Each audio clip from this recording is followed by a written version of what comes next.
അപകടത്തിൽ ഗുരുതര പരിക്കേറ്റ മസ്തിഷ്ക മരണം സംഭവിച്ച 22-കാരൻ 4 പേർക്ക് പൊതുജീവനേകി യാത്രയായി.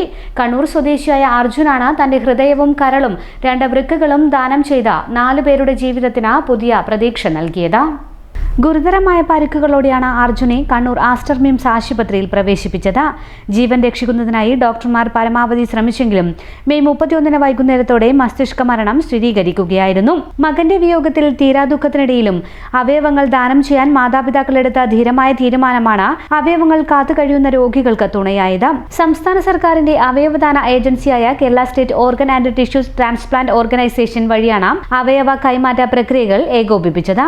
ആസ്റ്റർ ഹോസ്പിറ്റലിൽ നിന്നും മറ്റും ആശുപത്രിയിൽ നിന്നുമുള്ള വിദഗ്ധ ഡോക്ടർമാരുടെ നേതൃത്വത്തിലുള്ള മെഡിക്കൽ സംഘമാണ് മണിക്കൂറുകൾ നീണ്ട ശസ്ത്രക്രിയ വിജയകരമായി പൂർത്തീകരിച്ചത്. അർജുന്റെ ഹൃദയം എയർ ആംബുലൻസ് മുഖേന കൊച്ചി ആസ്റ്റർ മെഡ് സിറ്റിയിൽ ചികിത്സയിലുള്ള 48-കാരനായ മലപ്പുറം സ്വദേശിക്കായി എത്തിച്ചു. വൃക്കകളിൽ ഒന്ന് കണ്ണൂർ ആസ്റ്റർ മിംസിലെ രോഗിക്കാണ് നൽകുക. രണ്ടാമത്തെ വൃക്ക കോഴിക്കോട് ഗവൺമെന്റ് മെഡിക്കൽ കോളേജിലേക്കും കരൾ കോഴിക്കോട് ബേബി മെമ്മോറിയൽ ആശുപത്രിയിലേക്കുമാണ് കൊണ്ടുപോയത്. അടിയന്തര സാഹചര്യത്തിൽ അവയവങ്ങൾ വേഗത്തിൽ ലക്ഷ്യസ്ഥാനത്ത് എത്തിക്കാൻ കഴിഞ്ഞത് കൂട്ടായ പ്രവർത്തനത്തിന്റെ വിജയമാണെന്ന് ആശുപത്രി മാനേജ്മെന്റ് വ്യക്തമാക്കി. ഒരു ജീവൻ നഷ്ടമാകുമ്പോൾ മറ്റ് നിരവധി പേർക്ക് അതൊരു പ്രത്യാശയായി മാറുന്ന മനുഷ്യത്വത്തിന്റെ ഏറ്റവും വലിയ ഉദാഹരണമാണിത്. ഇതിനായി പ്രവർത്തിച്ച പോലീസിനോടും സർക്കാരിനോടും കേസോട്ടോയോടുമുള്ള നന്ദി രേഖപ്പെടുത്തുന്നതായി Aster MIMS CEO doctor Anoop Nambiar പറഞ്ഞു. എയർ ആംബുലൻസും ഗ്രീൻ ചാനൽ സംവിധാനവും ഉൾപ്പെടെയുള്ള അത്യാധുനിക സജ്ജീകരണങ്ങൾ പ്രയോജനപ്പെടുത്തിയാണ് അർജുന്റെ അവയവങ്ങൾ വിവിധ ആശുപത്രികളിൽ ചികിത്സയിലുള്ള രോഗികളിലേക്ക് എത്തിച്ചത്.